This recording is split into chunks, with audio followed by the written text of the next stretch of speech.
Estaba prevista pues una breve presentación de Gabriel de la Rosa sobre filosofía y psicoanálisis, pero bueno, no he entrado, entonces vamos a comenzar con nuestro tema, que es el inconsciente freudiano y el nuestro. Ese es un título de de una parte del seminario 11 de Lacan, em, en donde, bueno, él trata un poco de diferenciar el inconsciente para Freud de lo que es el inconsciente para él. Em, Freud, bueno, lo trabajó a su manera. Bueno, podemos decir que Freud es, dudo entre decir si el inventor o el descubridor del inconsciente. ¿Qué es lo que quiero decir? Bueno, el inconsciente, allí está Gabriel. El inconsciente, Gabriel, ya estábamos hablando mal de usted. Disculpe la Está tardanza, entrando estoy 7 minutos apenas tarde a saliendo. su presentación. Mil disculpas, estoy saliendo del trabajo. La siento, se alargó la llamada de trabajo. Bien, ok, eso ocurre. Entonces, no es entonces algo premeditado para hacerse esperar. Todo era una técnica para que les Ajá. interesara más Sí, lo que voy a hablar aquí hoy. ya estamos conscientes de eso. Bueno, estaba comenzando, pero bien, habíamos previsto de nuevo una presentación breve, este, de Gabriel sobre, eh, sobre psicoanálisis y filosofía. Dice que quiere compartir un Sí, material. si me puedes dar para compartir pantalla. No es nada muy bonito ni muy sofisticado. Preparé una hoja de Excel con las nociones básicas de lo que voy a hablar. No hay problema.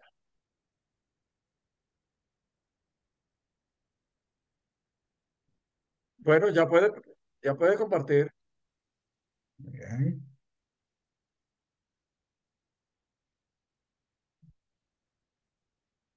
Me dicen cuando lo puedan ver. Ok. Bueno, aquí vemos una letra tipo así, microbios. Viene con microscopio. A ver, mejor. Bueno, mejor. Ok.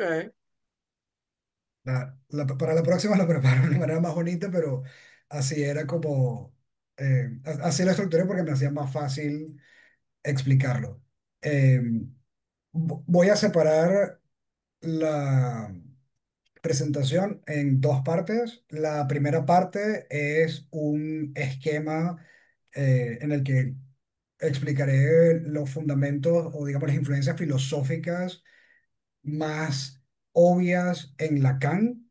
Lo dividí por corriente filosófica, por filósofo y también tengo unas citas claves y también referencias a los textos a los que estoy haciendo referencia, donde Lacan directamente menciona los nombres o la corriente filosófica como tal. Entonces, por un lado, tenemos el racionalismo, no están en ningún orden en particular. Ni por orden de importancia, ni nada por el estilo. Simplemente fue el orden que me salió. Lo primero, el racionalismo. Su autor más importante, o digamos el autor que influencia más a Lacan sería René Descartes, 1596, 1650, sobre todo con el texto de Descartes de Meditaciones. Aquí coloqué, voy a ese sería, digamos, el aporte principal o la crítica que hace Lacan a este filósofo en particular y el texto donde trabaja esa crítica o esa aportación y una cita literal que encontré que me parece que engloba más o menos lo que Lacan quiere transmitir justamente cuando debate estas ideas. Entonces, esta es la primera parte de la presentación. La segunda parte de la presentación va a ser hablar un poquito más a fondo si nos da tiempo, de esta primera crítica a Descartes. La segunda influencia, que ya la deben haber visto porque en varios textos que hemos trabajado lo menciona también, es el idealismo alemán, específicamente con Hegel. De Hegel toma varias cosas. La más importante, diría yo, es la reinterpretación de la dialéctica del deseo. el sujeto se constituye en la falta y en el reconocimiento del otro. La dialéctica hegeliana, dialéctica es una palabra que viene de los griegos y es simplemente para definir diálogo, ¿no? Y el diálogo, tanto para los griegos como en este caso para el idealismo alemán, siempre se hace en referencia al otro. Entonces, las ideas filosóficas y el pensamiento filosófico para Hegel siempre está en juego por el otro. Es decir, no hay, por lo menos para Hegel, y eso es una de las cosas que resalta Lacan en este texto en específico, que es la subversión del sujeto y la dialéctica del deseo en el inconsciente freudiano, que las ideas vienen en base a nuestra relación con el otro. Luego tenemos el estructuralismo. Esta es realmente la parte más complicada y de hecho fue lo que más me costó cuando estaba estudiando filosofía en la universidad. Esta es básicamente filosofía del lenguaje pura y dura. Tenemos a Ferdinand de Saussure, disculpe la pronunciación, no sé hablar francés, y a Claude Lévi-Strauss. La crítica más importante de Lacan a estos autores es la afirmación que el inconsciente está estructurado como un lenguaje, el significante precediendo al significado. Tanto Saussure como Lévi-Strauss, eh, antes, filosóficamente hablando, el lenguaje siempre se interpretó históricamente como devenido del pensamiento. En el caso de Saussure y de Strauss, más bien se reconoce una relación de doble vía entre pensamiento y lenguaje, es decir, pensamiento que influye al lenguaje y lenguaje que también modifica las cosas que pensamos y cómo las pensamos.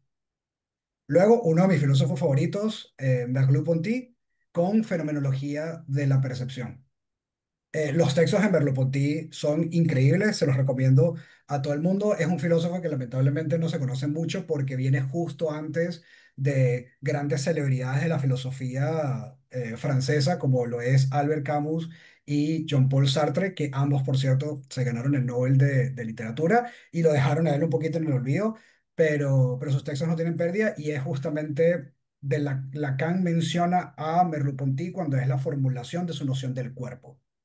En el caso de Merleau-Ponty, Merleau-Ponty habla sobre cómo nuestra noción del cuerpo se da gracias a la interpretación de los fenómenos del mundo y la interpretación de los fenómenos propios que se devienen de nuestro cuerpo, ¿no? Entonces, estos fenómenos para Merleau-Ponty, y luego esto lo toma también Lacan, están al principio, sobre todo en la primera parte de nuestras vidas, desestructurados.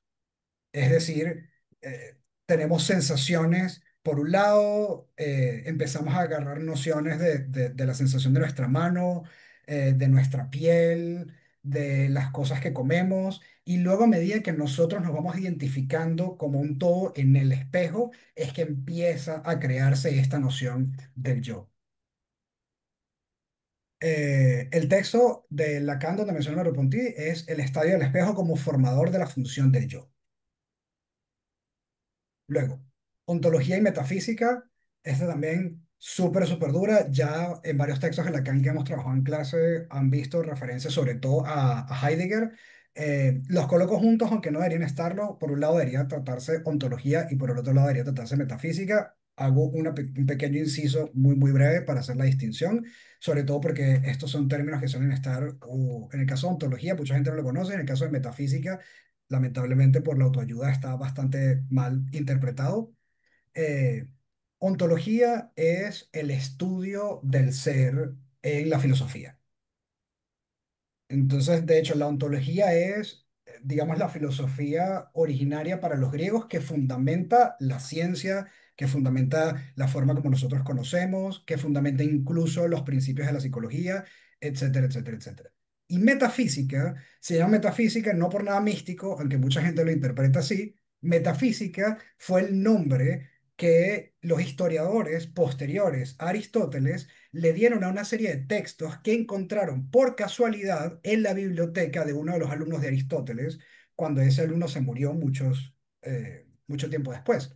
Los textos iban después de unos textos que sí tenían título, que decían física. Entonces, por un lado, tienes los textos que tratan sobre la física y luego, por otro lado, estos textos que también hablan sobre el ser, pero de una manera un poco más abstracta, que se llamaron metafísica simplemente porque eran textos que están después de los textos de física que encontraron en esta biblioteca.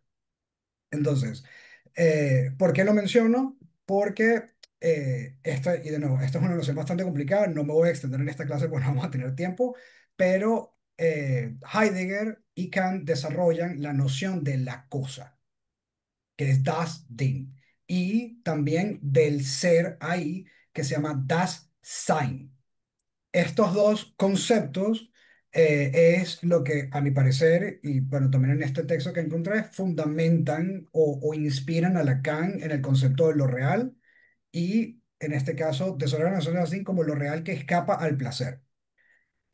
Plantea los límites del decir, esta parte es de Heidegger, ahorita lo voy a comentar un poquito más adelante, y, espera que se me fue aquí la pantalla, ajá, del decir y el ser. Entonces, no voy a extender demasiado en esto, es bastante complejo.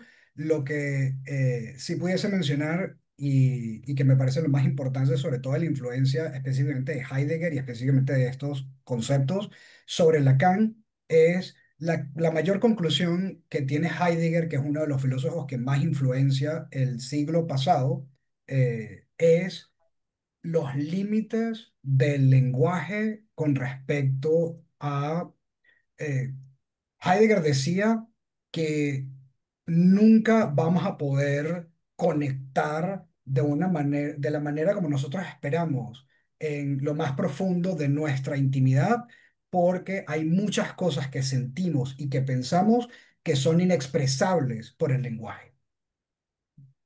Y esto es lo que toma específicamente Lacan.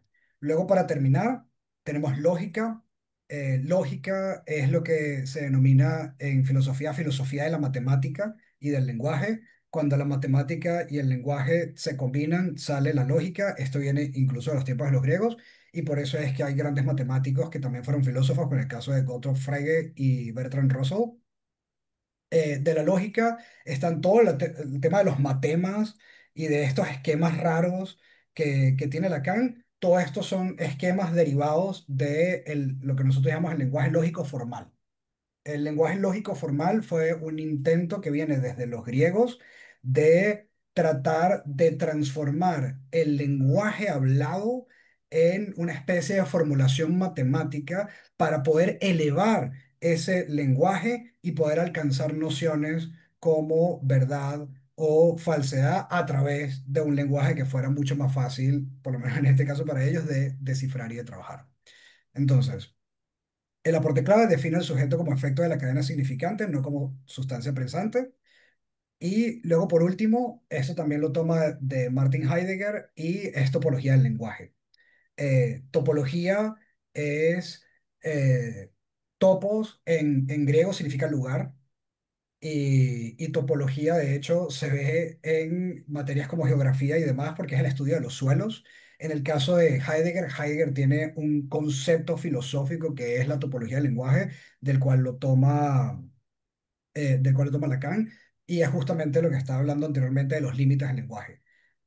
No hay metalenguaje, sino que el sujeto está atrapado en lo simbólico.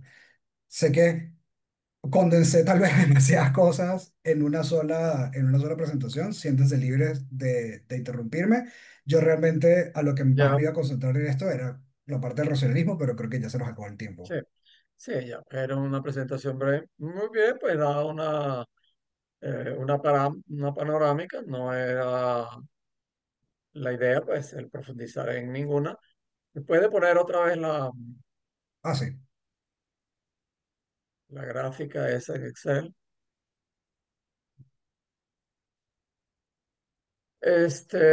Bueno, muy bien, pues, porque da un panorama, pues, de una relación intensa, una búsqueda intensa de Lacan en esos diversos campos. Lacan tenía una característica que es que él buscaba en diversos campos, pero él siempre interpretaba todo a su manera. Eso es algo fundamental.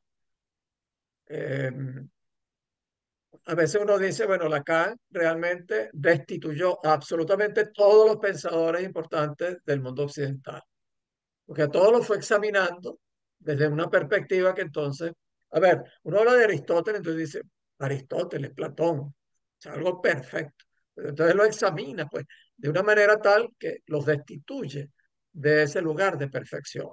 Y bueno, lo mismo con Descartes, con Kant, con Heidegger, con Ujú, Saussure, con todos. ¿Eh? Él destituyó no solo a eso, destituyó también a Freud de ese lugar perfecto, sin irrespetarlo, no tiene nada que ver con eso. Siempre conservó pues a Freud como el gran padre del psicoanálisis, pero examinó, por ejemplo, la idea del complejo de Edipo de Freud, fue mucho más allá de Freud. Entonces vio como eso, pues en parte era un problema del propio fantasma de Freud que nunca fue analizado. Pero no solo eso, Lacan se destituyó a sí mismo, en el sentido de que, por ejemplo, él comenzó diciendo que el inconsciente está estructurado como un lenguaje y a verlo ujú, principalmente eso como un reflejo del lenguaje. Con el tiempo fue diciendo, no, mire, yo me equivoqué, es otra cosa. ¿Eh? Él había pensado del inconsciente como un enjambre de significantes interrelacionados entre sí. Después dijo, no, me equivoqué. No son, no es así, son significantes sueltos. Y hay algunos que no apuntan a nada, que no se conectan con nada. Entonces, pero es importante señalar eso porque es una característica, posiblemente es el intelectual más cuestionador que ha parido Occidente. Sin embargo, sus seguidores en absoluto son cuestionadores, no cuestionan a nadie, pues. Empezando, pues, que toman a Lacan, pues, como alguien perfecto. Lo que dice, lo que dijo Lacan, pues, es palabra sagrada y lo que no dijo no existe. No, no todos son así, pues, pero la gran mayoría, pues, son así. Bueno, un par de cositas. Bueno, realmente de Descartes, Descartes, como decimos en español, Descartes, la idea de la supresión del cogito cartesiano, sobre ujú, todo en el discurso del método, también en reflexiones, eh, en meditaciones, pero bueno, eso no importa tanto. Pues la idea es que Lacan decía, pienso, luego existo. Bueno, eso a menudo se malinterpreta, pues. En realidad, ujú. originalmente Lacan dijo, dudo, yo dudo de Descartes. todo, de Descartes, yo dudo de todo. Eh, pero de lo que no puedo dudar es que estoy dudando. Entonces se generaliza. Entonces yo soy una materia pensante, soy res cogitans, en Ujú, latín eso es correcto. materia pensante. Hay la materia pensante, hay la materia extensa, la res extensa, res cogitans, res extensa. Entonces la conclusión de Descartes, muy simplificada, es esa, yo pienso. Por lo tanto, no es después, no es luego, sino por lo tanto, ergo sum.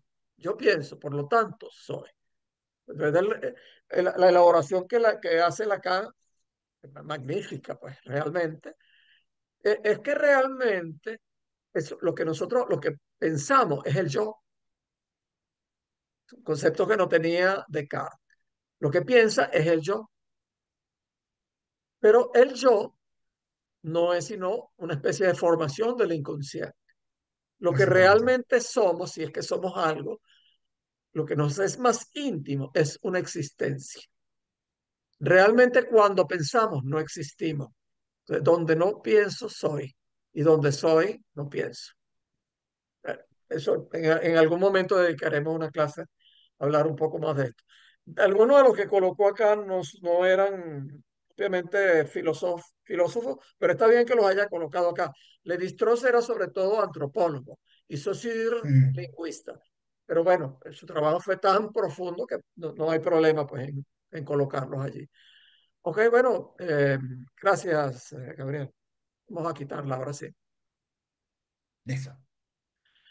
Ok, entonces, hola Mar y hola Ixe Serrano, bienvenida. No sé si está escuchando. Ok, entonces, bien, decía que ahí me lanzaron un corazoncito, caramba, las cosas que uno pesca aquí. Bueno, que decía que el inconsciente no vacila o duda entre decir si Freud inventó o si descubrió el inconsciente. Quiero decir, el inconsciente pues existía antes de Freud y había ciertas concepciones literarias, artísticas del inconsciente, pero pues no eran realmente algo trabajado y no se había llegado a la importancia fundamental del inconsciente. Entonces Freud lo capta y lo documenta, pero de una manera extraordinaria. Freud era un hombre extraordinariamente metódico, perseverante, puntilloso. Entonces, él, eh, eh, abona argumentos a que es el inconsciente realmente lo que determina la vida del hombre.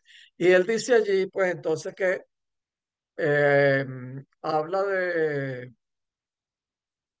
las tres, no me acuerdo cómo lo llama él, las tres revoluciones, los tres desengaños del hombre. Una es la revolución copernicana, que es que la Tierra no es que el universo gira alrededor de la Tierra, ¿no? Sino que los astros giran alrededor del Sol. Darwin, pues que entonces convenció pues, a los humanos que se dejaran de eso de creerse que eran una creación divina y nada de eso, sino que descendían de un vulgar mono. Y Freud, que entonces encuentra que el hombre no es amo ni en su propia casa. ¿Qué quiere decir?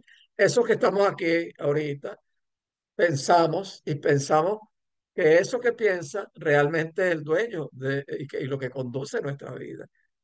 Y eso no es así. Los que están en análisis, ya después de cierto tiempo descubren que es así. Bueno, a veces siguen pensando, no, yo voy a pensar esto porque quiero cambiar mi vida.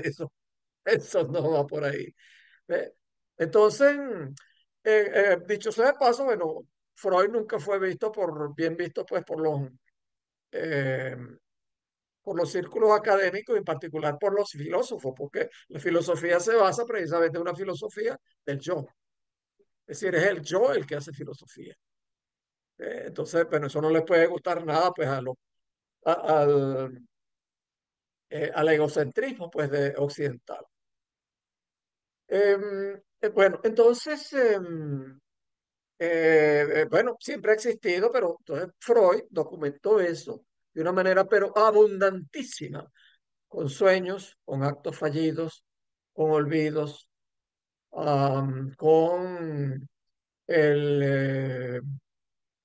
la naturaleza del humor y del chiste, que por cierto, Angelita pidió disculpas que no podíamos estar haciendo el camino de Santiago, las cosas que inventa la gente. Y bueno, con ella me acordé que perdimos la grabación de lo que ella hizo. Entonces yo luego le dije, pues y ella lo grabó, pues y yo lo monté. Pero me acuerdo porque en la anterior clase me olvidé pues de grabar. Entonces se perdió la intervención de Paul. Paul, si quiere, puede grabar de nuevo solo los 10 12 minutos. Lo graba pues y en video. eh, puede montar en YouTube, lo que sea, pues y me lo envía y yo lo monto. Yo voy a grabar también pues un resumen pues de la primera clase, pues en lo que pueda, tengo un momento para respirar. Ok, entonces, bueno, no hay ninguna duda de eso. Pues entonces Freud destituye al hombre de ese antropocentrismo que tenía, pues ya lo había destituido pues Darwin. Eh, entonces Freud pues encuentra en lo que no nos creamos tontos, pues. ¿Entiendes? Que ese pretenciosismo, pues de que no, yo pienso y entonces yo voy a pensar esto. Bueno, eso es nada de eso. Pero, claro, Freud lo tiene que conceptuar, es decir, lo tiene que convertir en conceptos para poderlo establecer de alguna manera. Entonces, pero los conceptos, el problema del concepto es un elemento de la lógica. Entonces, uno define un concepto de una manera precisa para poder operar con él. Pero resulta, los conceptos son exactos, precisos, inambiguos. Pero ¿qué pasa? Que la realidad no es así. Especialmente el inconsciente no es así. En psicoanálisis hay que tener cuidado con los conceptos. Con esas exposiciones conceptuales, por ejemplo, Paul, que ha estado en el posgrado de ACCEP y que ha visto en el máster de ACCEP, que ha visto muchas clases allí, y todos los que han visto clases, la enorme mayoría de psicología, de psicoanalistas, no capta eso. Entonces transmiten y hablan de las nociones del psicoanálisis como si fueran conceptos lógicos y pues la realidad no se puede atrapar así. Por ejemplo, Freud concibe el inconsciente como algo que tiene un lugar. De hecho, al principio trató de encontrarlo en el proyecto de psicología para neurólogos, trató de encontrar algún lugar, algunas neuronas donde estaba el inconsciente. Pero son cosas. Pero entonces, él concebía el inconsciente como si fuera un lugar y como algo en buena medida separado de lo consciente. ¿Eh? Bueno, él tuvo la primera tópica donde hablaba de consciente, preconsciente e inconsciente, y luego la segunda tópica que era el yo, el ello y el superyo. Son conceptualizaciones y está bien, pues. ¿Eh? Freud, otro elemento fundamental, pues, para Freud en el inconsciente es la represión, lo reprimido. El contenido fundamental del inconsciente es lo reprimido, algo que está reprimido. ¿Eh? Hay otras cosas, pues. De hecho, pues Freud habla de que el inconsciente mismo, pues tiene partes que están preconscientes y hay otras que están en lo más profundo, en el ello, en el depósito de las pulsiones. Mm. Em, ok, entonces, otra de las elaboraciones que hace Freud es que el inconsciente aparece siempre algo como que produce un tropiezo, una falla, un tropezón. Es como cuando tenemos un lapsus y queremos decir una palabra y decimos otra. Y uno dice, ay, no, no, no, quería decir tal cosa y trata de proseguir. Pero bueno, ese fue un tropiezo en el discurso, en lo que uno está hablando. Uno usualmente no le da importancia a eso. Un acto fallido. Uno va pues para el trabajo y entonces pues, resulta que pasa por la casa de la exnovia que lo dejó.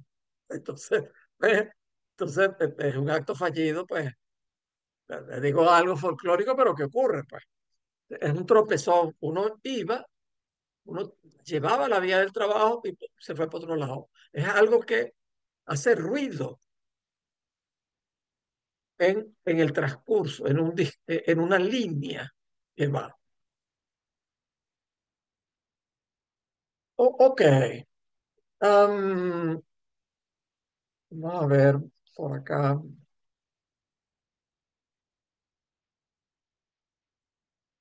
Bueno, otro elemento fundamental, pues, cuando Lacan dice que el inconsciente está estructurado como un lenguaje, en realidad él pone en palabras algo que él había leído de Freud, leído en el sentido de interpretar a Freud.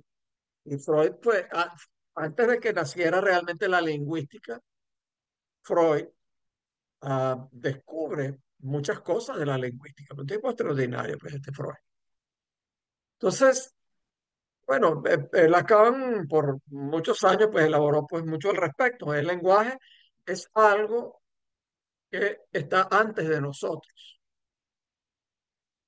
Es decir, por ejemplo, ahora que tiene una bebita, tu bebita tiene ya 3 años, 3 años. Bueno, ya ella pues ya ha entrado en el lenguaje, pero antes de que la bebé entrara a hablar, ya ella está en el lenguaje. No solo eso, antes de que naciera, ya está en el lenguaje, porque está hablado. Ahí se va a llamar tal, y ahí va a ser así, le compro la ropita y ya está la concepción de la niña, y cuando sea grande le voy a comprar esto y vamos a hacer esto. Ya eso está en el lenguaje de los padres y de los que le rodean. Entonces, la niña, pues, llega un momento en que empieza a entrar en el lenguaje. Primero, es lo que llamamos un infans. Es un bebé. El bebé cuando aún no tiene lenguaje es un infans. Eh, bueno, y empieza a balbucear y a decir, producir soniditos así.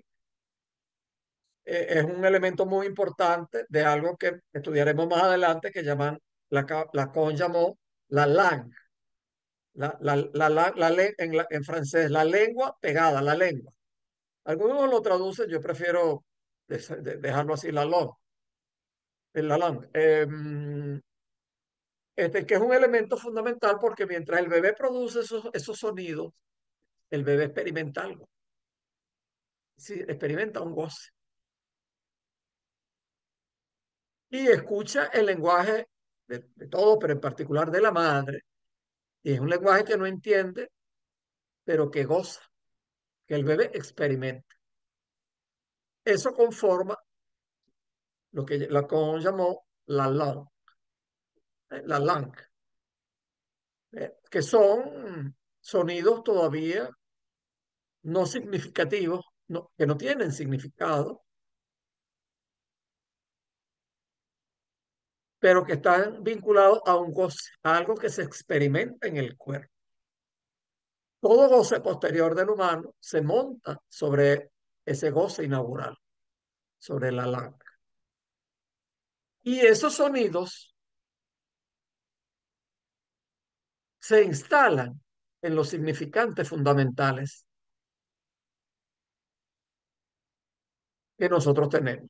Detrás de todo significante fundamental que se descubre en el análisis de cada uno, eso es propio de cada uno, está la langue de cada individuo. Ok, entonces continúo.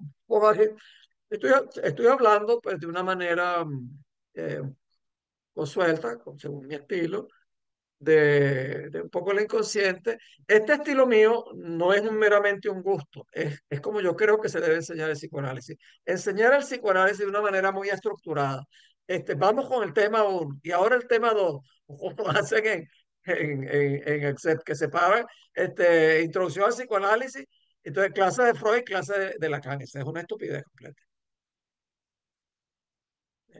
No es así, uno tiene que acercarse a lo que es realmente el inconsciente y a precisamente que el inconsciente y a todo lo que tiene que ver realmente con el sujeto no es atrapable de manera precisa, exacta con conceptos. Hay que sentir, hay que experimentar.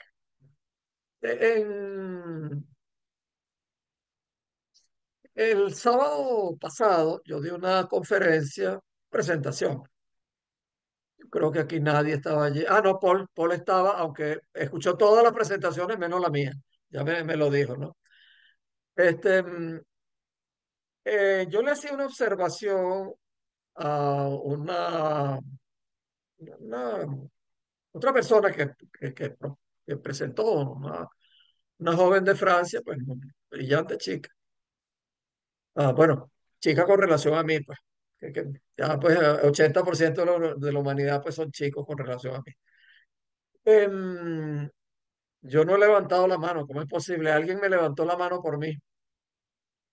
Este, eso sí está simpático, bueno. Am, esta joven colega pues decía que al final realmente que el analista no se colocaba como gran otro, sino como sujeto supuesto saber. Son dos conceptos que ya todos ustedes les he hablado aquí, no tienen que ser expertos. Esta es una chica, pues, con mucho recorrido y sin embargo, pues, hay cosas ahí, pues. Nadie sabe, pues, todo, pues. Ok. Ustedes saben lo que es el gran otro. El gran otro es esa parte constitutiva de nuestra psique que hemos internalizado a partir, primeramente, de los padres o de los que hicieron las veces de tal. La bebita de Cora ahorita está en una etapa en la que está internalizando a sus padres y a otros adultos como gran otro. Un gran otro que da protección, que da prohibiciones, que da normas, que regaña, que da cariño, que lo quita, que da alimento, que da abrigo. Eso se constituye el gran otro. Es un nivel superior, por colocarlo, decirlo de alguna manera. Es diferente del otro semejante. eh. Los amiguitos, los primitos de la bebita de Cora son su otro semejante. Nuestros hermanos, nuestros amigos, nuestros enemigos, pues también son un gran otro, pues. Ah, mira, ahí llegó Eugenia, porque la estamos extrañando. Eugenia, que estábamos hablando mal de ella, que nos había abandonado. Por cierto, María de Monet no ha podido asistir, está con una dolencia, pues. Ok, entonces, decía esta joven colega, decía con razón que el analista no se coloca como gran otro. Bueno, a veces un poco. El analizante lo coloca a uno como gran otro, pero uno no debe, como analista, asumir ese rol. Uno no puede asumir el rol de yo te doy las normas, yo te doy lo que está bien y lo que está mal, lo que debes hacer y lo que no, y te doy mi ética. No, no. Uno no puede colocarse eso, tiene toda la razón. Pero ella decía, si no, decía ella, como sujeto supuesto saber. Todos aquí les he hablado del sujeto supuesto saber. A ver, alguien que quiera comentar lo que es el supuesto saber. No importa equivocarse, aquí vale equivocarse. ¿Quién quiere equivocarse? Charo, ya la vi. Yo, pues el sujeto supuesto saber sería, a lo mejor me estoy equivocando, sería el analista visto por el analizante. Ajá, de acuerdo. ¿Qué más? ¿Qué otra característica tiene? ¿Por qué lo llamamos sujeto supuesto saber? Ya no sé más. Bueno, sí, es el analista supuesto por el El analizante analizar. supone que el Ajá, analista sabe lo que es, le pasa a él, qué es lo que eh, tiene, qué es lo que el analista le exacto. coloca en el sitio de, ¿sabes? Y sin embargo el analista no le dice que no sabe, tampoco le dice lo que sabe. Bueno, muy bien, mire, ves que sabías más de lo Ah, sabías más de lo que decía saber, Charo. vale. Ajá. Pero efectivamente, el sujeto supuesto saber lo supone el analizante, se lo supone el analista. Eso no tiene que ser consciente, no es importante que sea consciente, es inconsciente. No es que no es que sepa académicamente. Esa es la trampita pues de los que dan clases. Dan una clase magistral tipo universidad y como pues la educación tontifica en general a todos los alumnos, pocos se escapan, pues entonces pues salen de ahí creyendo que cuando le dan una clase bien ordenadita, ay, ese sí sabe, ay, yo me quiero analizar con usted sí sabe, pues. Bueno, eso es cómico. Por ejemplo, en la Facultad de Medicina absolutamente nadie se va a operar con un profesor porque de buenas clases, pues. Sería muy imbécil. Ahí no se dejan engañar. Pero bueno, bien, yo levanto la mano y entonces el Zoom interpreta que estoy levantando la mano. Oye, está mejorando mucho. ¿Se puede comentar algo ahora? Adelante, Paul. Eh, Me llamó la atención que ahora estaba contando lo de la colega en el encuentro que estaba el sábado pasado. Creo que, bueno, a ver, si no me equivoco, ella decía que el analista no se coloca como gran otro, sino que se coloca como sujeto supuesto a saber. Ok, lo que me llama la atención es que, por ejemplo, a ver, si entiendo que el analista no se tiene que colocar como gran otro, en el sentido de que, bueno, no puede interferir como un gran otro en la vida del analizante en lo que usted estaba diciendo anteriormente.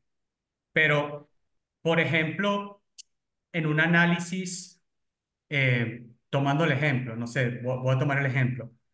Uno puede ir a un análisis y uno puede ir y uno se puede quejar mucho. Ay, me pasa esto, ay, me pasa lo otro.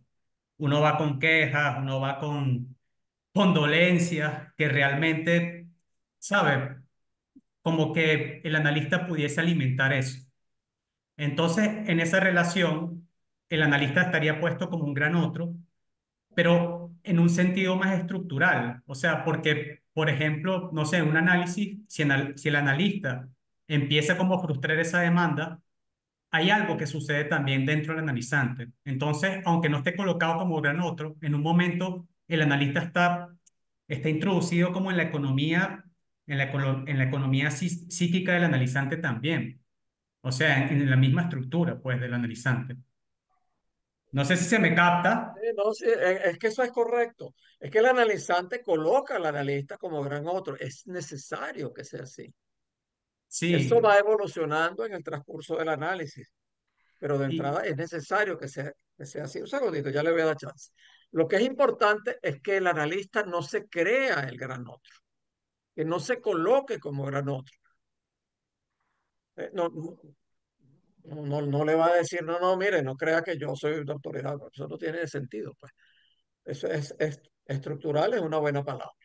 Ajá, ¿qué más quería decir?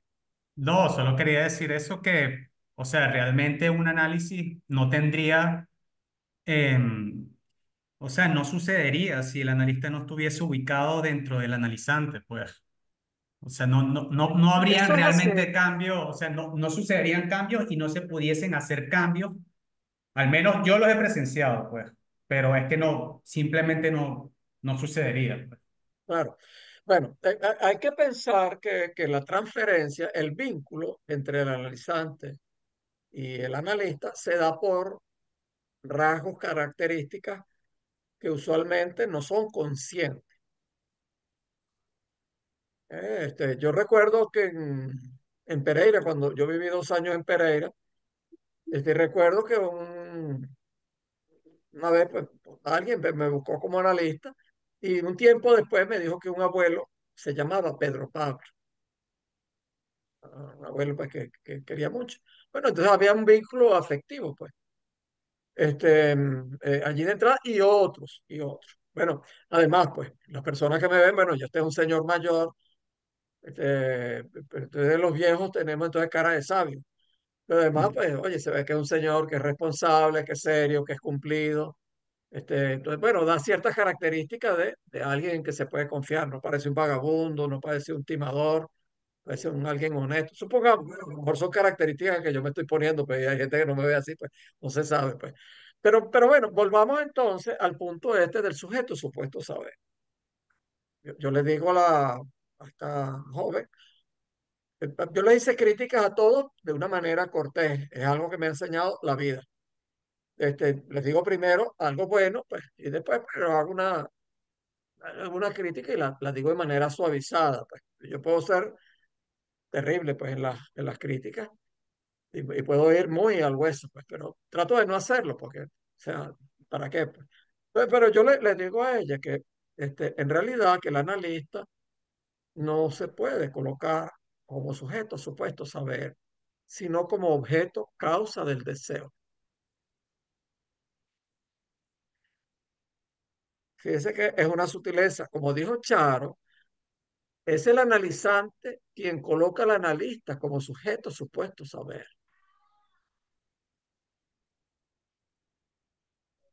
No quiere decir que el analista le va a explicar al presidente, no, mire, yo no sé nada de usted.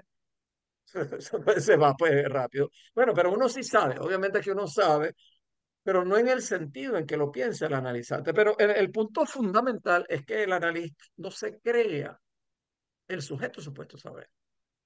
El analista tiene que saber que no es el sujeto supuesto saber. El analista no se coloca como sujeto supuesto saber, sino como objeto causa del deseo.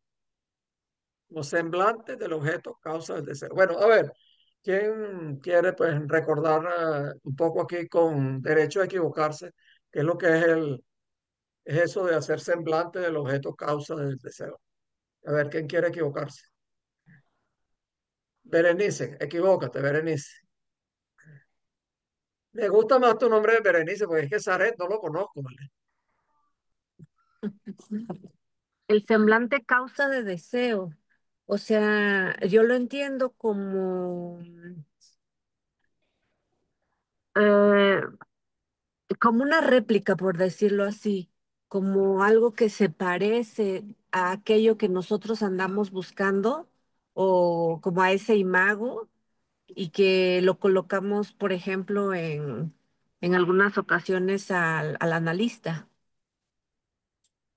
Ok, bueno, muy bien. Yo ahí corregiría pues que no es que colocamos al analista, sino que el analista logra moverse de manera que el analizante lo coloca como objeto causa deseo. Pero vamos a aclarar eso, pues.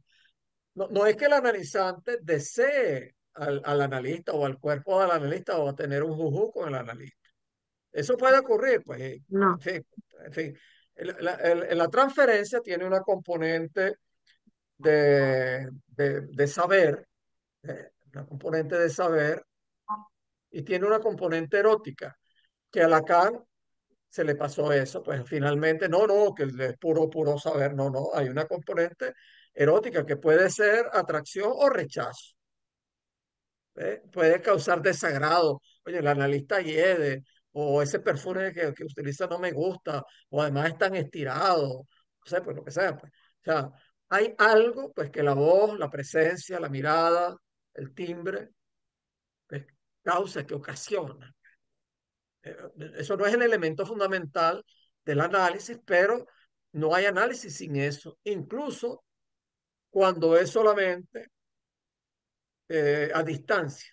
Yo las sesiones a distancia las hago siempre con un contacto visual inicial, luego quito la cámara y al final la vuelvo a colocar. Es similar a como los analizantes que están en el diván llegan, hay contacto visual, buenas tardes, lo que sea. Se acuestan en el diván, dejan de verme. Hasta aquí llegó la cosa. Se levanta, hay de nuevo un contacto visual. Bueno, casi todos. Hay algunos que no hago así porque hay analizantes que necesitan la mirada,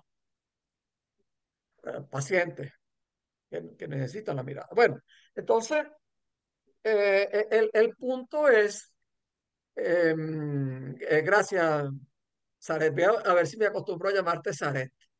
Bueno, Saret.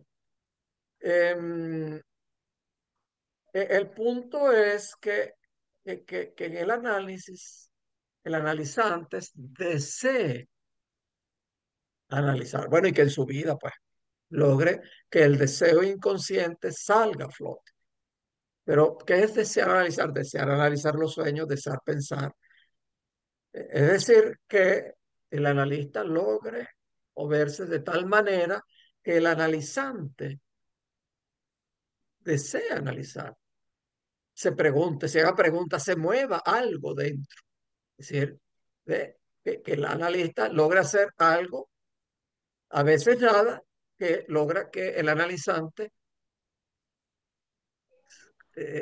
logra ser causa del deseo analizar. De cada cual, bueno, Lacan no hacía nada, supongamos, pero Lacan tenía tanta imagen, pues que los tipos iban ahí, pues entonces, perdonen que diga aquí pero mira, de verdad que yo levanto la mano y el Zoom me interpreta que es que, bueno, bájala, vale, no me hace caso así. Bueno, este, em, perdóname que diga una medio ocurrencia un poco poco fea, pues, pero es que es así, pues. Bueno, Lacan se le salía un viento, un peito, pues, y entonces los analizantes, bueno, era tal la transferencia de Lacan que, ay, ¿qué me habrá querido decir?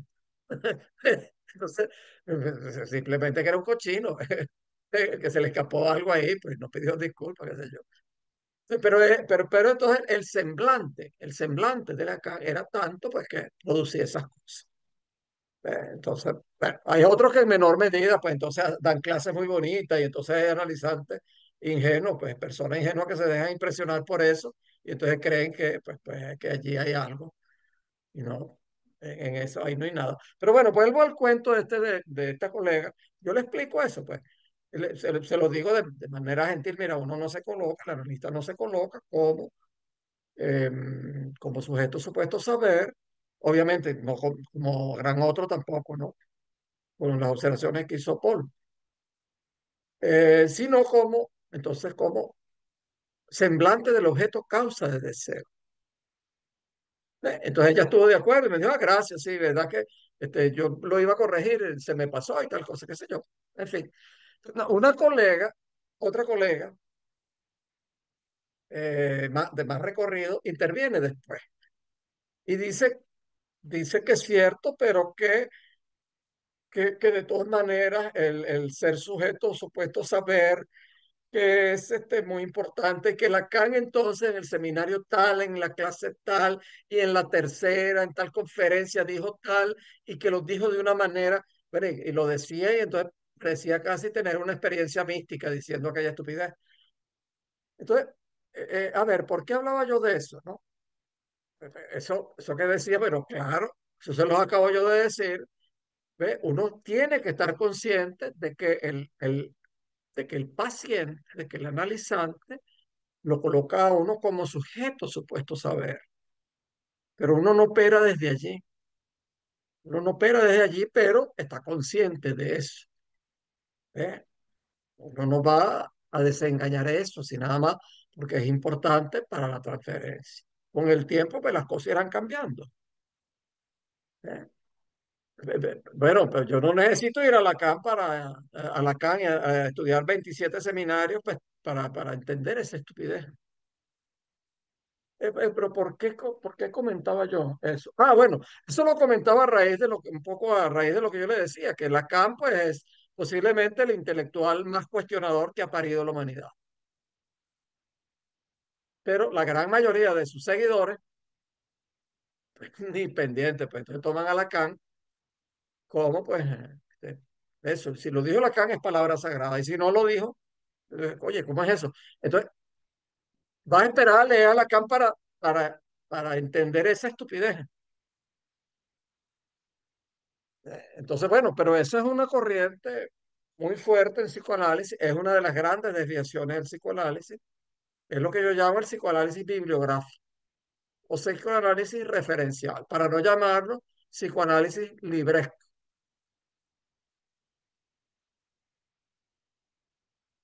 Bueno,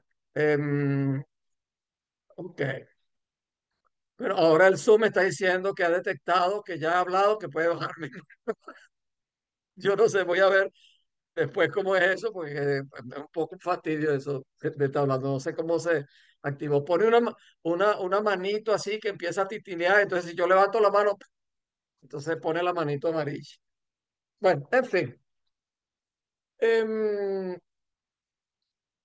ok.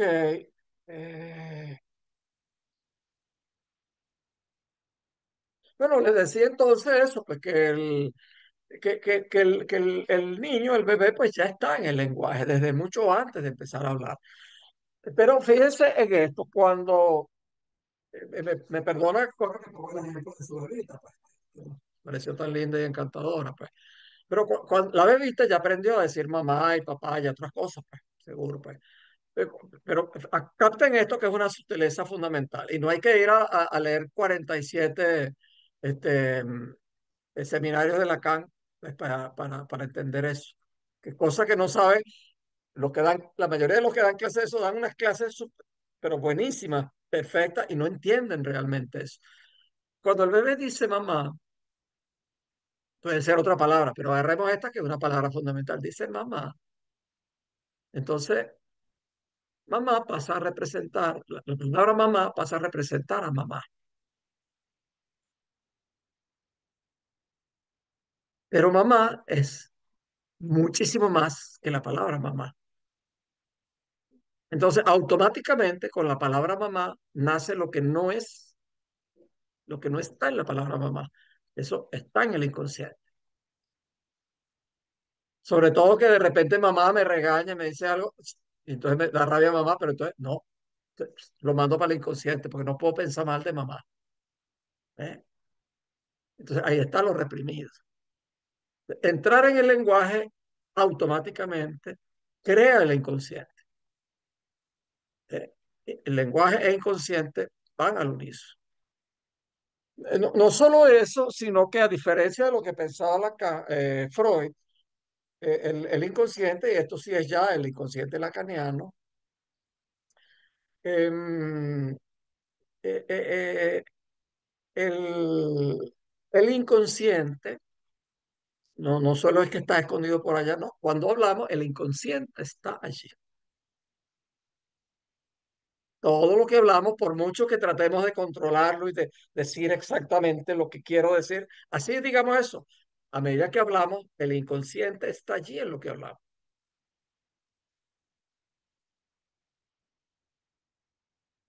Hay terrenos de nuestra vida en donde eso no nos funciona. Entonces uno piensa, pero ¿qué es lo que tengo que hacer? No he logrado esto. Voy a buscar un librito de autoayuda que me va a decir cómo es que voy a hacer para esto. Vea, pues tengo una angustia, una inhibición, un síntoma, algo que no puedo controlar. Y entonces yo trato de pensarlo y no hay manera, porque el lenguaje hay cosas que no puede atrapar, que es imposible que atrape. Bueno, ya vamos a acercarnos más a eso. Ok, fíjese hablando un poco volviendo a la ontología de Gabriel, a lo lógico, a la ontología, algo que se lo he dicho en algún momento, se lo voy a volver a decir en el futuro también. Fíjense bien, la ontología trata, podemos decir de una manera muy simplista, es el tratado del ser, trata del ser, de lo que es, de los seres. Pero resulta que el inconsciente no es. Inconsciente es y no es. ¿Qué es lo que quiero decir? Que el inconsciente no tiene una sustancia continua.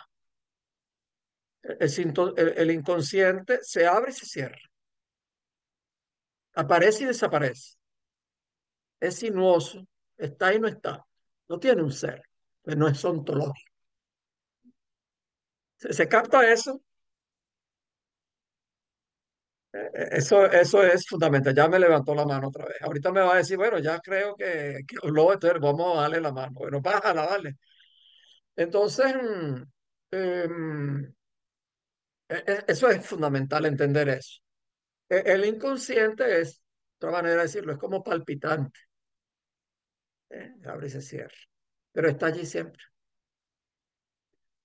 Entonces, el inconsciente no es ontológico, en ese sentido, no tiene un ser, no se puede hacer una ontología del inconsciente. Bueno, algún desocupado seguro que la ha hecho, pero el inconsciente es ético. ¿Qué quiere decir esto? Que bueno, cuando hablamos de la ética, entonces eso nos puede confundir también, porque a menudo confundimos ética y moral. Entonces, moral es un conjunto de prácticas que dicen lo que está bien, lo que está mal, pues, en una determinada cultura, en una determinada sociedad. Entonces, la moral, determinado grupo, comunidad, sociedad, que está bien, lo que está mal, es la moral. La ética, en su sentido pues, más estricto, es la teoría de los valores, pues. Podríamos decir, es la filosofía de los valores, de los valores del bien y del mal, no de los valores estéticos. De los valores estéticos se encarga pues la estética. Entonces, ok, pero entonces la ética tiene que ver con fines. Por ejemplo, si nosotros creemos con la ética de Aristóteles en el bien supremo, entonces el bien supremo se convierte en un fin. Si nosotros creemos, si nos colocamos en la ética aristotélica, creemos en el bien supremo, nosotros tomamos el bien supremo como fin. Las éticas religiosas, eh, bueno, este, amarás al prójimo como a ti mismo, no desearás la mujer del otro, esa es la primera que uno desea. Este, no matarás, cuando uno desea a veces matar a alguien, pues, pero se lo reprime, ¿no? No le reprimimos la mayoría, hay unos que no se lo reprimen, pero la mayoría nos reprimimos eso, nos reprimimos hasta desear, no digamos hacer. Pero entonces em, eso apunta a fines, a un fin. Bueno, por ejemplo, en la ética pues, cristiana, la ética eh, la católica, la cristiana en general, pues se apunta entonces a lograr pues qué sé yo, pues el amor de Dios en el más allá. En este no importa, sufrimos. Sufran y den limón en la iglesia. Porque en el más allá, pues van a tener el paraíso terrenal. Pero ahorita, pues pelen gajo. No decir otra cosa. Sufran ahorita. ¿Eh? Entonces, eso apunta a fines. ¿Eh? Entonces, el inconsciente, entonces, apunta a fines. A ver, ¿cómo desgajamos esa mandarina?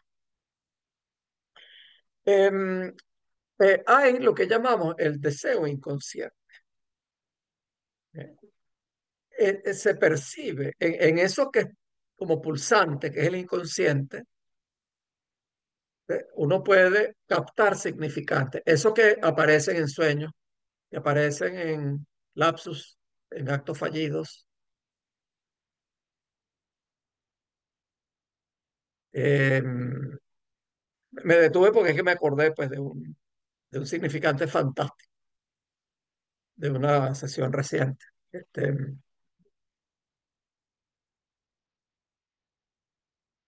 Em, no, creo que la puedo decir, la puede aplicar a a muchas situaciones. Pues. La palabra adúltera se refiere pues, a la mujer pues, que tiene relaciones sexuales con otro que no es su marido. Bueno, por cierto, bueno, ahí está lo del machismo del lenguaje. No hay adúltero. Ay, ese es un adúltero. Qué vergüenza, ese es un adúltero. No, no lo hay, pues. Pero hay la condena a la mujer adulta. Eh, pero muy interesante, en español, en castellano, no nos dice mucho, pero en portugués, era, era el, ah, es el futuro, primera persona, singular, futuro. Es tendrá, adulterá, tendrá castigo. Una sesión formidable, eh, pero es el significado. Está allí. Entonces, son las palabras que uno puede captar en el inconsciente. Entonces, uno capta que es como si hubiera ahí un sujeto. Es decir, en el inconsciente hay un sujeto.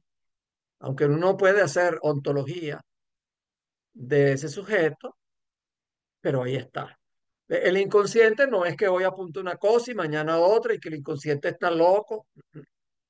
El inconsciente va por el mismo camino. Fíjense, va por el mismo camino. Es un camino que conduce a unos fines. Esa es la ética del inconsciente. Pero esa ética entonces se basa en un deseo, que es el deseo inconsciente. Que Freud decía que es un deseo indestructible y que es una de las finalidades del análisis, es poder darle lugar a ese deseo. Que lo que es el goce, que lo que es el sufrimiento, que lo que es el síntoma, la inhibición,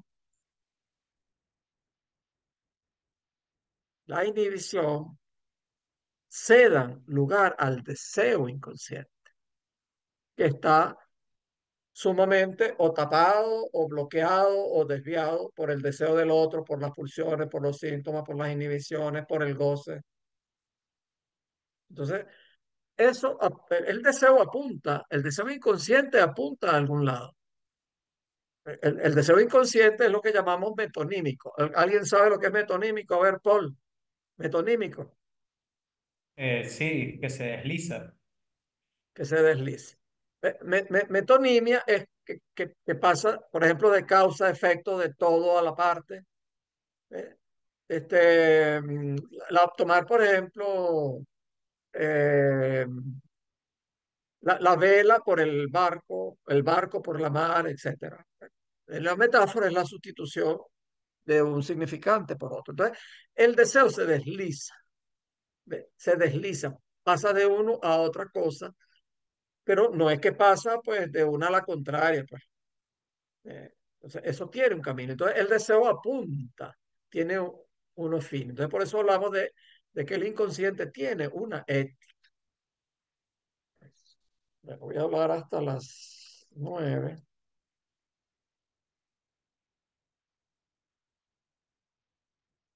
Ok, fíjense.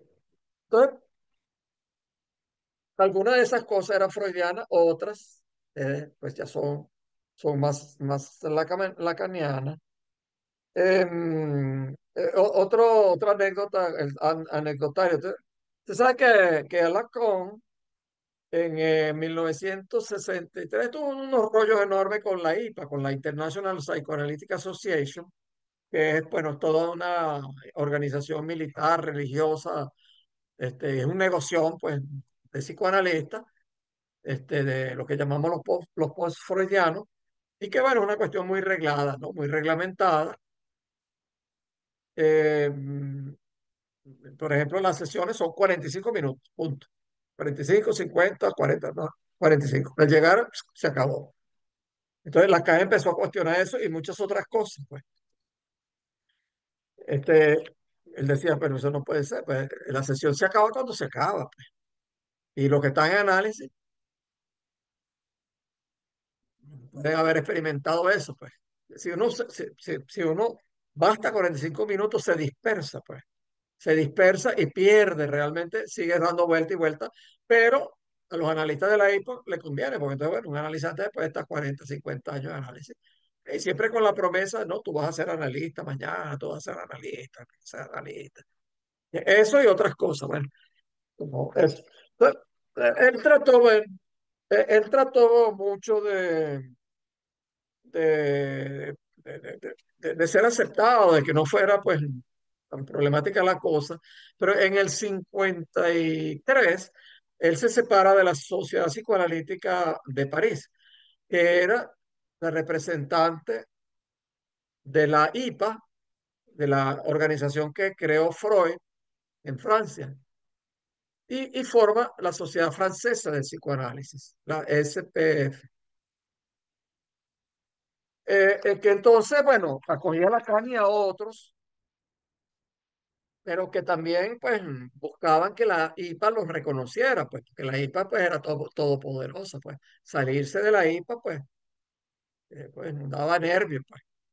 Entonces, bueno, estuvieron en eso y en esa aduladera, pues, en esa aduladera estuvieron 10 años, del 53 hasta el 63, y la SPF, la que crearon Lacan, Lagache y otros, eh, finalmente fue aceptada, pero como un grupo de estudio, pues, una cosita, pues.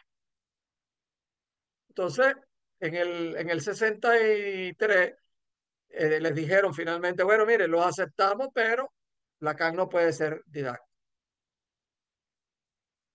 No puede ser didacta y nada de sesiones cortas, olvídense de eso. Eh, este, y,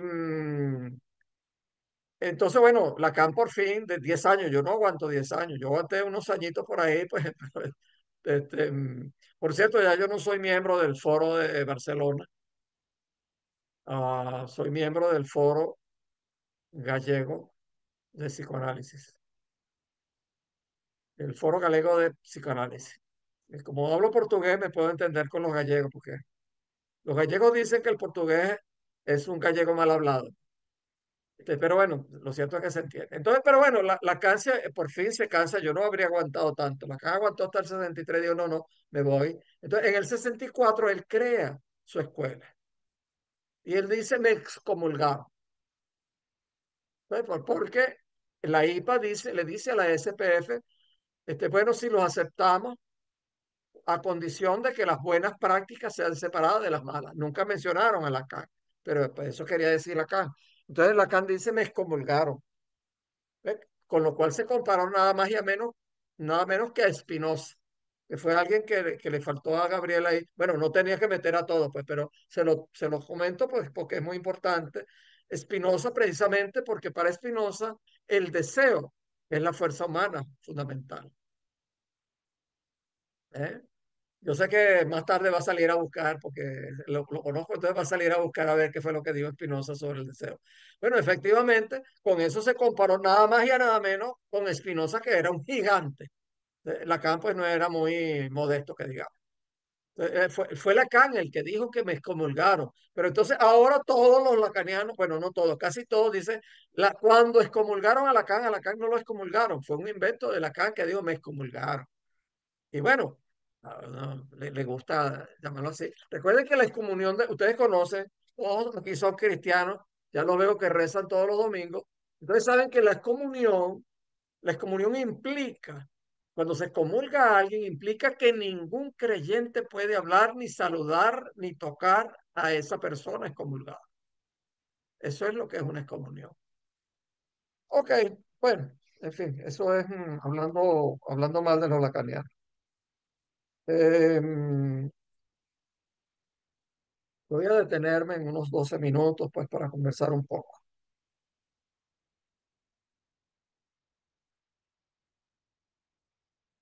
Voy a comentar aquí, a listar sin comentar, algunos significantes que utiliza Lacan con relación al inconsciente. Lo no nacido, tropiezo, falla, fisura, hallazgo, sorpresa, pérdida, discontinuidad, vacilación, falsa unidad, uno de la ranura, del rasgo, de la ruptura, concepto de falta, ausencia, sujeto de la enunciación. Este se pierde tanto como se vuelve a encontrar. No realizado, evanescente, indestructible, recuperación engañosa, lo evasivo. Hay otro concepto importante, que es el del enunciado y la enunciación. Fíjense cuando, se lo explico de una manera simple, como a mí me gusta explicar las cosas. El que no sabe explicar algo de manera simple es que no lo entiende realmente. Fíjense, si yo digo, por ejemplo, perdóneme Berenice que he agarrado con lo del nombre, pero es lo que me recuerdo ahorita, pues. Cuando yo digo, este, Berenice ahora se llama Saret, no quiere poner Berenice. Bueno, me perdona, pues, que esté hablando de eso. O cuando, o yo digo, pues, este, comento, pues, de la bebita de Cora. Entonces, el sujeto del enunciado, ahí hay dos enunciados. Cuando yo hablo de Saret, el sujeto del enunciado gramatical, el sujeto gramatical es Saret. Cuando hablo de la bebita de Cora, el sujeto gramatical es la bebita de Cora. ¿Eh? Pero el sujeto de la enunciación es otra cosa, es quien lo dice. ¿Quién lo dice? Este que está hablando. Pero no necesariamente es el yo, pero ¿por qué lo dice? ¿Por qué se fija en Zaret? ¿Por qué habla de la bebita? Pues será solamente pues porque está de verdad interesado en el nombre, o en la bebida, ¿no será que hay un interés ahí extraño? Ahí es la enunciación. Ese es el sujeto de la enunciación, que puede no ser conocido pues por el propio que habla. El sujeto de la enunciación está en el inconsciente. Ok. Bueno, voy a comentarle lo último y más fundamental de lo que es el inconsciente, la carne. Y se lo voy a explicar a mi manera. Cuando él habla del inconsciente real, un concepto fundamental, que ustedes pueden escuchar 300.000 clases y no lo van a entender. Eh, Fíjense, el, todos los que estamos aquí tenemos sufrimiento, padecimiento, todos. No importa cuán analizados tenemos, algo de eso quiere siempre. Pero eso está pegado a nuestro cuerpo. No me refiero al cuerpo de la biología, me refiero al cuerpo pasado por el lenguaje. Es decir, si a mí me dicen, eh,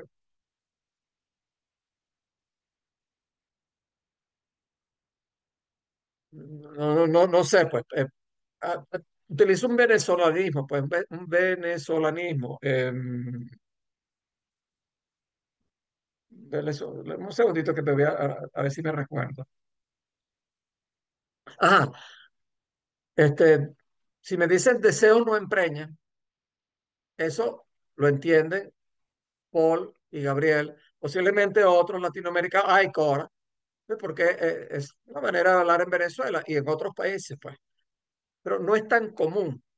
Se entiende, deseo no empreña. Si yo escucho empreñan, eso tiene un efecto. El efecto de una mujer, pues, salir embarazada, preñada. Dije un ejemplo que no es personal, pero es para señalar lo que es el lenguaje, el cuerpo pasado por el lenguaje. La palabra empreña, o si yo oigo una grosería venezolana, eh, pues me produce algo, pues. O si yo digo una grosería en otro idioma, a mí no me produce nada. Pero a alguien que es del otro idioma sí le produce en su cuerpo. Ese es el cuerpo pasado por el lenguaje. Entonces, el síntoma, los síntomas, esos que padecemos, está en el cuerpo.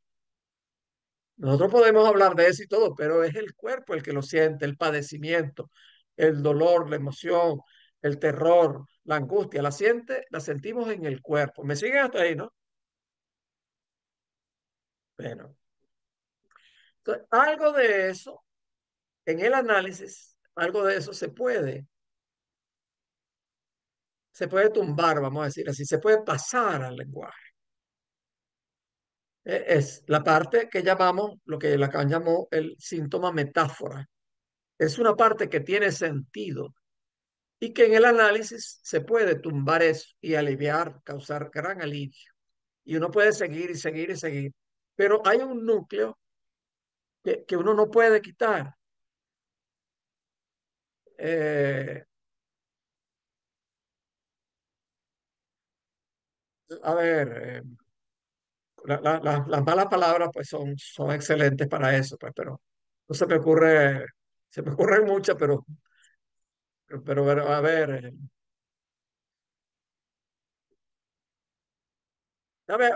digo una bueno, no es tan vulgar, pues, hijo de puta. Eh, Se dice aquí, se dice en Colombia, se dice en Venezuela, en todas partes se entiende de qué se habla. Pero eso a cada uno lo toca según su historia personal. Puede ser que a algunos les toque de una manera terrible.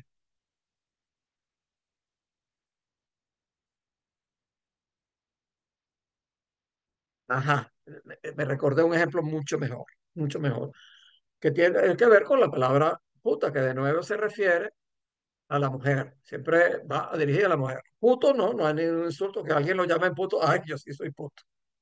Pero llaman puta es un insulto a la mujer.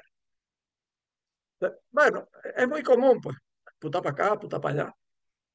Pero en algunos casos, para algunas mujeres, para algunos hombres que han escuchado referirse así a su madre o a su hermana o a su hija, eso puede ser espantoso.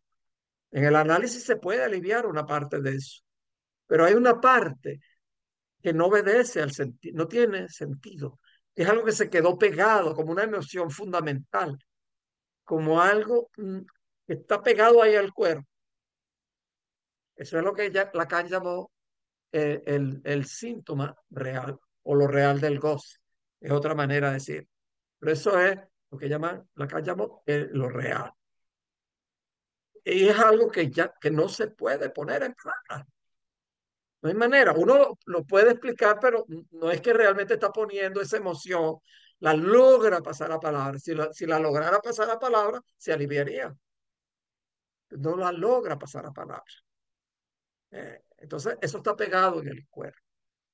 Pero, entonces, para cerrar, eso tiene una representación en el inconsciente. Esa emoción, ese dolor, ese horror, esa angustia nuclear que está pegada al cuerpo, tiene algo en el inconsciente que le corresponde.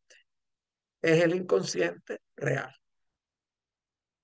Y que son significantes que no están pegados a otros, que no dicen nada, no quieren decir nada. Bueno, vamos a dejarlo hasta aquí, pues, este, eh, con eso, pues, hemos hablado bastante del inconsciente. Bueno, entonces adelante, comentarios, preguntas, o no entendieron nada o entendieron todo, pues. La última parte, eh, cuando dijo que son significantes que no están pegados, no están pegados a nada en el inconsciente, si pudiese profundizar un poco para ilustrármelo un poco mejor. Ok,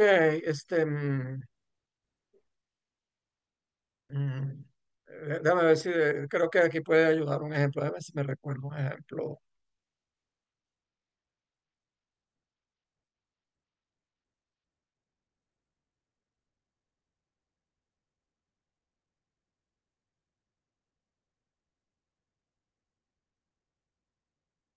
Ok, no es fácil, ¿no? No es fácil, pero voy a utilizar el mismo significante que utilicé, el insulto puta. ¿Ve? Una parte de ese puta se puede pasar al lenguaje. Puede tener un sentido que se elabora en el análisis y causa un alivio consecuente. Pero una parte de ese significante puede ser la manera en que lo oyó la persona. Put, o el tono. Puta, era una puta. Algo del sonido, algo del significante que no es significante, que no significa nada. Es un S1, pues. Algo está allí que realmente ya no está pegado a un sentido, sino a eso que quedó, a ese impacto, a ese rayo que tocó el cuerpo. En el tiempo podemos intentarlo, pues no es fácil, pues, pero bueno, nos acercamos. Marta, Marta, bienvenida Marta, ya estamos terminando, creo que equivocó la hora, Marta. Nos queda media hora, pues.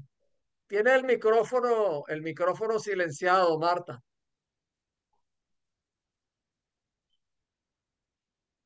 Eugenia, Marta, tienes el micro en silencio. El micro está mudo. El micro está mudo. No hay ninguna Marta. Sí, ahí está. Ah, perdón. Ajá, bueno, vamos a escuchar a Eugenia. A ver, Eugenia. Ah, sí, gracias. Sí,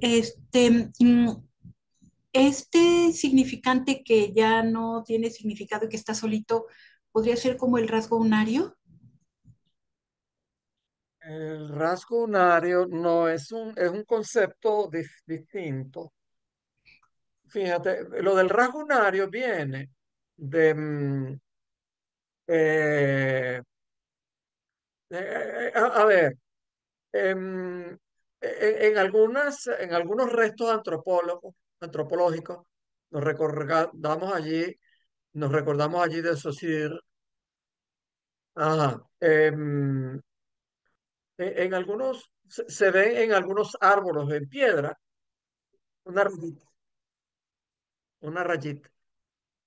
Y después se ven entonces rayitas así, rayitas asadas, y gradualmente se encuentran pictogramas o jeroglíficos o letras, algo que dice algo, pero inicialmente es una rayita, rasgo, rasgo. Entonces, el rasgo unario, pues, a ver, un elemento mítico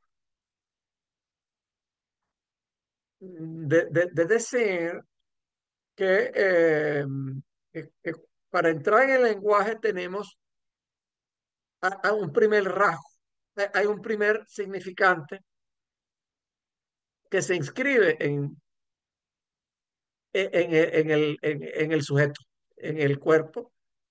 ¿Eh? Hay un primer significante, es mítico porque no lo podemos comprobar. Me perdona, Cora, que vuelvo a referirme a la bebita, pero es que es así, porque ya no está tan pequeñita, pues, pero cuando ella empieza, ella escucha y todo, y entonces dice, pero la entrada al lenguaje uno se supone, porque no hay manera de demostrar, pues, que hay un primer significante, que hay un primer significante, pum, que la bebita logró vincular algo con un sonido. ¿Ve? Ese es el rasgo unario del lenguaje. Entonces, no es otra cosa, pues, es completamente distinta. Está en el otro extremo, por así decir. ¿Ok? Charo. Pero si hay alguien antes para preguntar, no me importa dejarlo para después. Ajá. Mira, eran sobre este, es que creo que nos ha llamado la atención, este significante último, que además ya no es metonímico y que además es como algo de lo real, ¿no?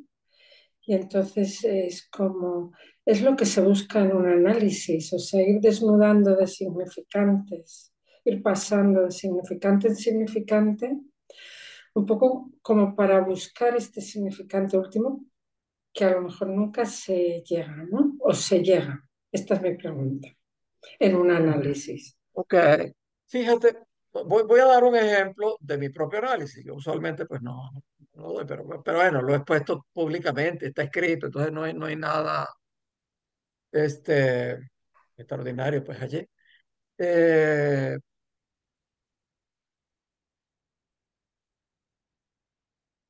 en mi final de análisis, ya hacia el final, yo produje un sueño al que ya no le presté atención, que era un sueño en donde habían muchas cajas, como cajas de zapatos,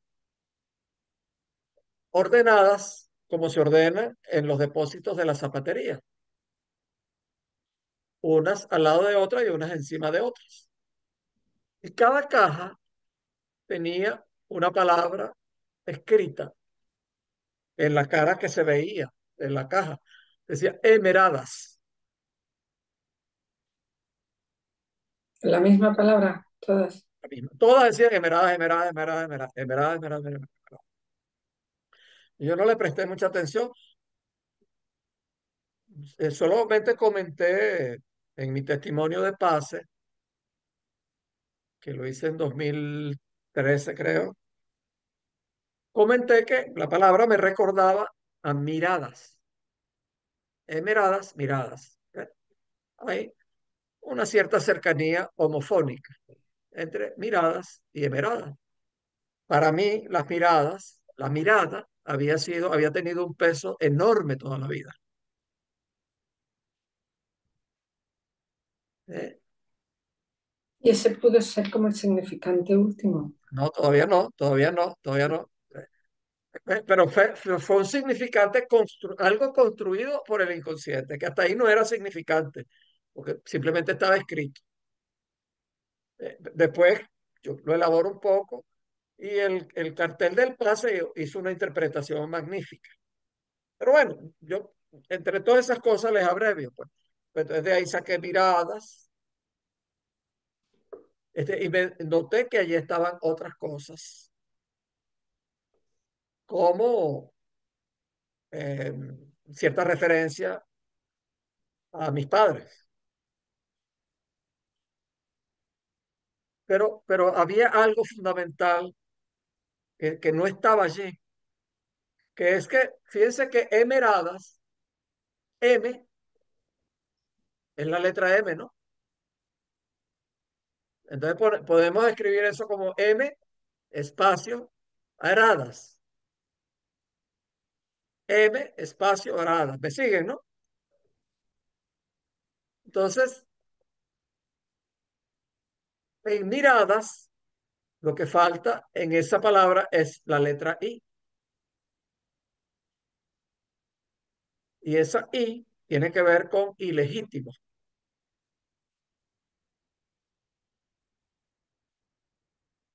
con la condición de ilegitimidad, que para mí pues tenía pues un peso pues enorme. Entonces, ninguno de esos realmente es ese significante último, pero está allí. Y está más que todo en ese vacío que había allí, en ese vacío, en esa nada que había entre M y Radas. No lo puedo poner más fácil de ahí porque no es fácil, es complejo. Pero en algo tiene razón, son cosas que se van filtrando hacia el fin del análisis y que se montan sobre la LAN, sobre esos primeros balbuceos del bebé, que todavía no tienen significado, pero que están acompañados de un goce. Ujú. Gracias. ¿Ok?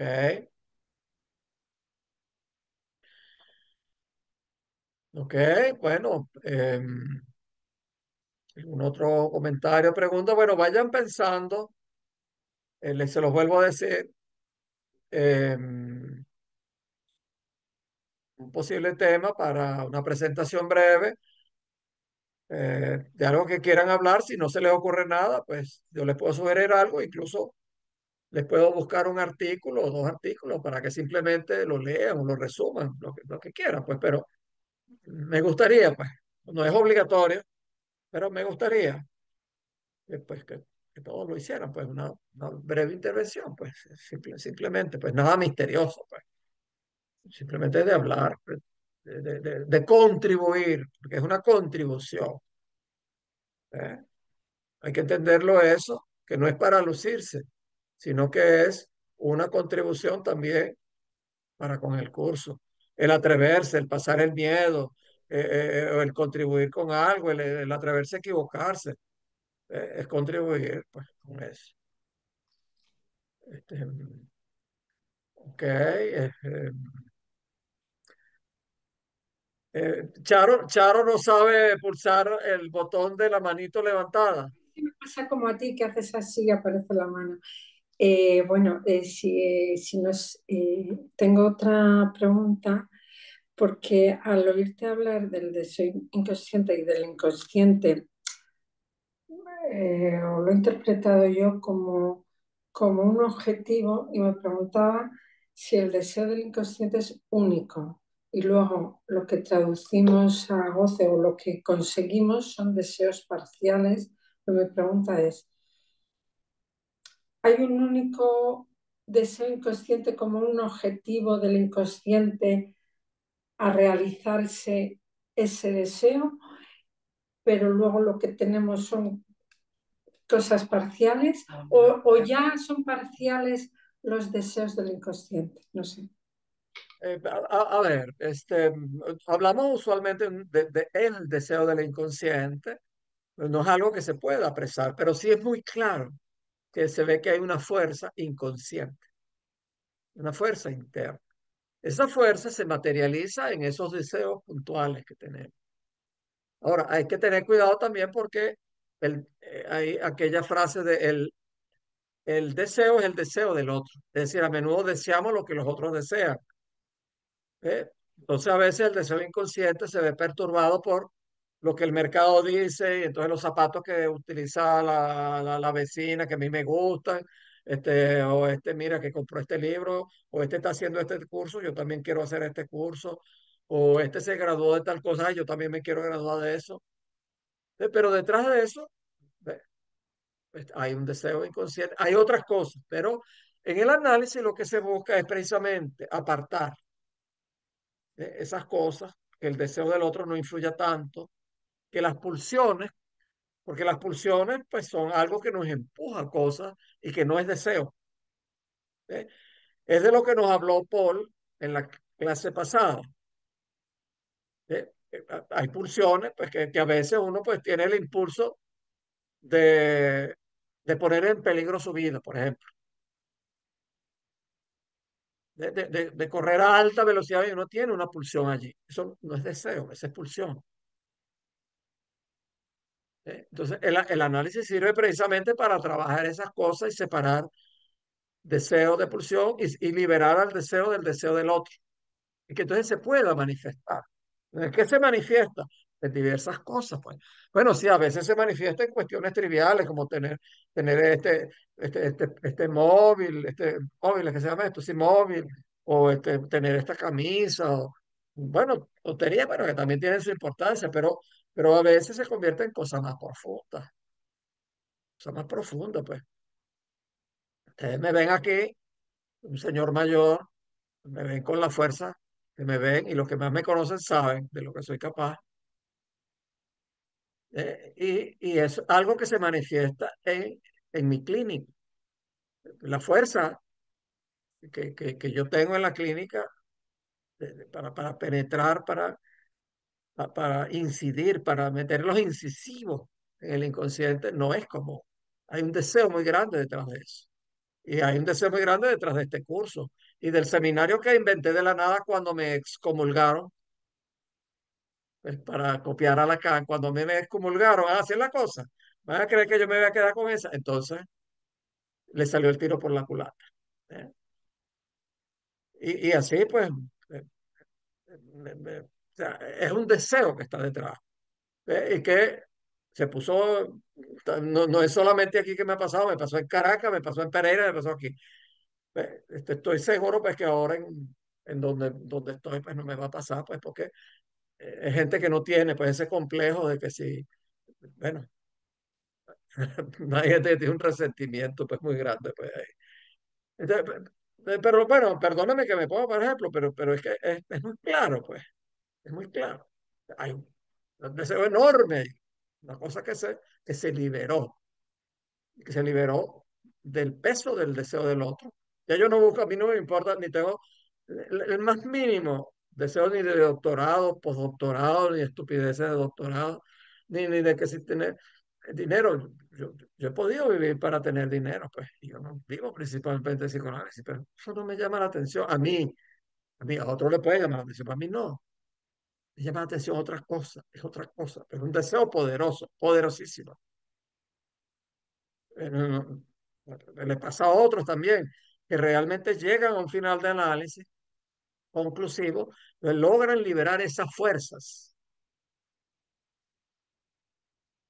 la fuerza del deseo inconsciente. Y entonces el deseo inconsciente se puede ir para otro lado, puede irse para, no sé, para el arte, para la literatura o para el psicoanálisis, o para hacer, no sé, pues para hacer no sé qué cosa, pues, eh, para arrasar con medio mundo. este, para ser el cínico perfecto, no sé, pues. Pero eso quizás, quién sabe, pues. Ok, bueno, pero entonces les repito, pues, que me gustaría, pues repito que no es obligatorio, pero que me gustaría, pues eso, pues que cada uno presente, pues un tema, tanto los que presentaron el ciclo pasado como Eugenia, como Berenice, y otros, pues o Paul, que ya lo ha hecho y lo hará de nuevo en el futuro, como Cora, María, Marta, Ise, José Carlos, que es una persona que sabe muchísimo, pues, que tiene un recorrido pues muy importante en psicoanálisis, pues.